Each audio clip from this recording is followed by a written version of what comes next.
कळालंच नसतं आणि माऊलीनेच सद्गुरु निवृत्तीनाथांकडे अट्टहास धरून जगासाठी खुलं केलं. नाहीतर एक गुरु आणि एक शिष्य अशा पद्धतीची परंपरा आपल्याकडे चालत आलेली होती. पण माऊली ज्ञानोबरायांनी तुम्हा आम्हाला याची आवत जीवाला कळावं हा अट्टहास निवृत्तीनाथांकडे लागला. त्याचं प्रमाण माऊली 12व्या अध्यायामध्ये 13वी ओळी आहे. ये मराठी याची नगरी ब्रह्मविद्येचा सुकाळू करी देणे घेणे सुखची वरी होऊ दे या जगाला.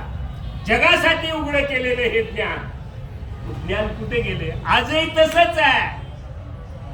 कोण अज्ञानी आहे? ज्ञान तसं स्वयमेव तयार आहे. ज्ञान कुठे गेले नाही. पण मग काय झालं तर त्याच्यावरती आवरण आलं आणि ते आवरण माऊली ज्ञानोबरायांच्या बद्दल जर सांगायचा अगोदरचा जर विचार केला माऊलीचा तर परमार्थ खूप अवघड होता. खूप अवघड. सर्वसामान्यांच्या साठी माऊली ज्ञानोबरायाने आणि म्हणून आज आपण माऊलीचा उद्घोष करतोय. माऊलीचा जो एवढा उद्घोष होता याचं कारण काय? कधी सूक्ष्म बारकाईने जर चिंतन केलं तर माऊली ज्ञानोबरायांनी पाया रचला. माझे जीवीची आवडी पंढरपुरानी गुडी पांडुरंगी मन रंगले.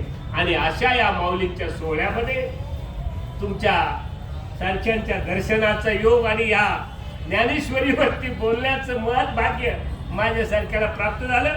आणि म्हणून काय म्हणतात माऊली, ते ज्ञान पैगा भरवे. ज्ञान आणि माऊली वेगळं नाही.